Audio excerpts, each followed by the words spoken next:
சித்தர்கள் திரும்ப இந்த பூமிக்கு வரப்போறாங்க. இன்னொரு பக்கம் பார்த்தீங்கன்னா தஜ்ஜால் இந்த பூமிக்கு திரும்புவார் இப்படின்ற மாதிரிலாம் பலவிதமான நம்பிக்கைகள் ஒரு பக்கம் சுத்திக்கிட்டு இருக்கு. இன்னொரு பக்கம் பார்த்தீங்கன்னா ஜீசஸ் திரும்பவும் இந்த பூமியில அவதரிப்பார் அப்படின்னு மிகப்பெரிய நம்பிக்கையும் கிறிஸ்தவர்கள் பெரும்பாலான மக்கள் தரப்பில் இப்போ இருக்க நிலவிட்டு தான் இருக்கு. இதை நம்பிக்கைன்னு நம்ம சொல்லிட்டாலே அது எக்ஸம்ஷனாக பார்க்கணும். அதாவது கடவுள் இருக்கு இல்லை இது ஒரு டிபேட்டாக கொண்டு போனீங்கன்னா நீண்டு போயிட்டு இருக்கும் அது பாட்டுக்கு. ஆனால் கடவுள் இருக்குன்றது ஒரு நம்பிக்கை, இல்லைன்றது ஒரு நம்பிக்கை. அதனால மற்றவங்க நம்பிக்கையில் நம்ம எப்போவுமே விரல் விட்டு பார்க்கறதே கிடையாதுங்க. அந்த வகையில் யாரோட மனசையும் புண்படுத்தாமையே இந்த கான்டென்ட்ல முழுக்க முழுக்க நம்ம டிராவல் பண்ணுவோம். நம்ம இசைப்புகள் ஏ ரஹ்மான் சார் இருக்கார்ல, இவர்கிட்ட ஒரு நேர்காணலில் ஒரு தொகுப்பாளர் கேட்டிருப்பார், நீங்கள் உங்கள் வாழ்க்கையில் யாரை சந்திக்க ஆசைப்படுறீங்க சார் அப்படின்ட்டு. அப்போ ரஹ்மான் சார் யோசிச்சுட்டு சொன்ன பதில் என்ன தெரியுமா? ஒரு ப்ரெடிக்ஷன் இருக்கேங்க, ஜீசஸ் கிரைஸ்ட் திரும்பவும் இந்த பூமியில் அவதரிப்பார்னு சொல்லிட்டு ஒரு வேளை அது நடக்குது அப்படின்னா அந்த நேரத்தில் நான் இருக்கேன் அப்படின்னா அவரை தான் சந்திக்க நான் விரும்புகிறேன் அப்படின்னு சொல்லியிருந்தாருங்க. ஏ ரஹ்மான் சார் எந்த அளவுக்கு ஒரு ஸ்பிரிச்சுவல் பர்சனாலிட்டின்னு நான் உங்களுக்கு சொல்லி தெரிய வேண்டாம். இந்த மனுஷனை சந்திக்க எவ்வளோ லட்சக்கணக்கானோர் இப்போ வரைக்கும் ஆயத்தமாக இருக்காங்க, ரெடியாக இருக்காங்க. ஒரு முறை இவர்கிட்ட அழைப்பு வராதா இல்லைன்னு நேரில் எங்கன்னா பார்க்க முடியுமான்னு சொல்லிட்டு. அப்பேற்பட்ட ஒரு லெஜண்ட் சொல்கிற விஷயம், நான் ஜீசஸை சந்திக்க ரொம்ப ஆர்வமாக இருக்கேன், அந்த செகண்ட் கம்மிங் அப்படின்றது பாசிபிள் ஆச்சுன்ற பட்சத்தில் சொல்லியிருக்காருங்க. ஓகே, அடுத்தபடியாக சுவாமி விவேகானந்தர் அவர்கள் இருக்காங்களே, இவர் ஜீசஸோட தீவிரமான பக்தர் அப்படின்றது எத்தனை பேர் தெரியும்? ஏன்பா விவேகானந்தர் அப்படின்னா இந்து மார்க்கம் சார்ந்து பெருசாக பார்ப்பாங்க, ஆனால் இவரே ஜீசஸ் சார்ந்து பார்க்குறாருன்னு கேட்டிங்கன்னா உண்மை அதுதான். இவரை பொறுத்த வரைக்கும் இந்த சாமியை தான் வணங்கணும், இந்த மதத்தை மட்டும்தான் பின்பற்றிட்டு போகணும், மற்ற மதங்கள் எல்லாத்தையும் நம்ம தூற்றணும், இது போல் நினைக்கிற கேவலமான பர்சன் கிடையாது. எல்லா மார்க்கங்களையும் யார் ஒருத்தர் ஈக்குவலாக பார்க்குறாங்களோ, மார்க்கங்களில் சொல்லப்பட்டிருக்க நல்ல விஷயங்களை மக்கள்கிட்ட கொண்டு போய் போதிக்கிறாங்களோ அவங்க எல்லாருமே புனிதர்கள் தான். அந்த வகையில் இவரை நம்ம பார்க்கலாம். சுவாமி விவேகானந்தர் ஒரு முறை சொல்லியிருப்பாருங்க, என்னோட இதய ரத்தத்தால அவரோட கால்களை கழுவுவேன்னு சொல்லியிருக்காரு. சொன்னது சுவாமி விவேகானந்தர் அவர்கள் ஜீசஸை பத்தி.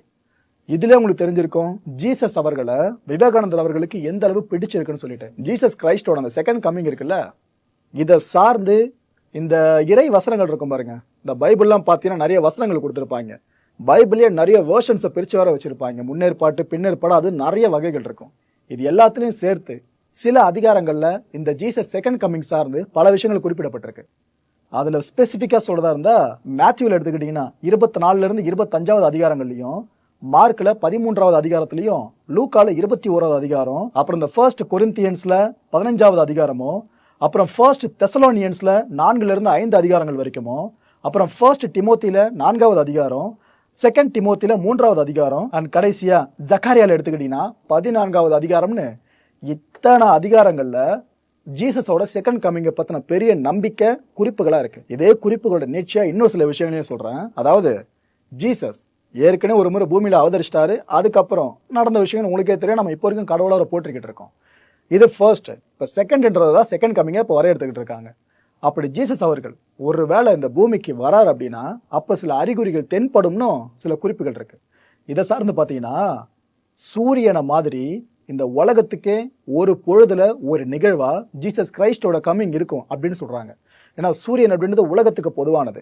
அதை எப்படி உலக நாடுகளால் எல்லா நாடுகளையும் பார்க்க முடியுமோ அதே மாதிரி தான் ஜீசஸோட கம்மிங்கை ஒரே நேரத்தில் உலக நாடுகளே உற்று நோக்குற அளவுக்கு இருக்குன்றாங்க. ரெண்டாவது விஷயம், இந்த வான் மேகங்கள் இருக்குல்ல, அதன் மீது ஜீசஸ் தன்னை வெளிப்படுத்துவார் அப்படின்னும் அவரை பார்க்குற மக்கள் மாரடிச்சு புலம்புவாங்க அப்படின்னு சொல்றாங்க. கடவுளை நீங்க நேரில் பார்த்தீங்கன்னா என்னங்க செய்வீங்க?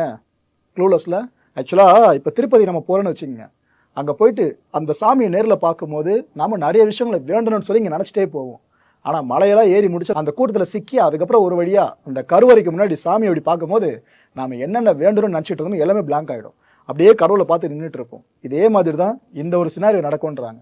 கடவுளை இந்த ஜீசஸ் அவர்கள் வர்றப்ப உலக மக்கள் அவரை பார்க்கும்போது மாரடிச்சு புலம்புவாங்க, அவங்களோட பாவங்களை நினைச்சு அவங்க வருந்துவாங்கன்னு சொல்றாங்க. இதுக்கு பிற்பாடு ஜீசஸ் ஒரு தூதரை அனுப்பி செலக்டட் பீப்புள்னு சொல்றாங்க, தேர்வு செய்யப்பட்டவர்கள்னு, இவங்க எல்லாரையும் ஒன்று சேர்ப்பாராம். இறந்த நீதிமான்கள் இருக்காங்களே அவங்க உயிர் தழுவாங்க அப்படின்னும், நாம எல்லாரும் விண் அழைத்து போகப்பட்டு அதுக்கப்புறம் ஆண்டவரோடவே இருப்போம் அப்படின்னு ஒரு நம்பிக்கை பெருசா நிலவிக்கிட்டு இருக்கு கிறிஸ்தவர்கள் மத்தியில். ஒரு உண்மை, நிதர்சனமான உண்மையை பத்தி சொல்லட்டுமா? ஜீசஸோட செகண்ட் கம்மிங்கை பத்தி இது வரைக்கும் யாருக்கும் தெரியாதுங்க. இது வரைக்கும் யாருக்கும் தெரியாது. அதுவும் தந்தைன்னு ஒரு வார்த்தை உள்ள வருது. அதை நம்ம ஜீசஸ் அவர்களே ஃபாதர் தான் சொல்லுவார், இந்த பரமபிதாலாம் சொல்லுவார், நிறைய நீங்க கேள்விப்பட்டிருப்பீங்க. அவருக்கு மட்டும்தான் தெரியும், மற்ற யாருக்குமே தெரியாதுன்றாங்க. இதை ஒரு வசனமாக உங்களுக்கு சொல்றேன்.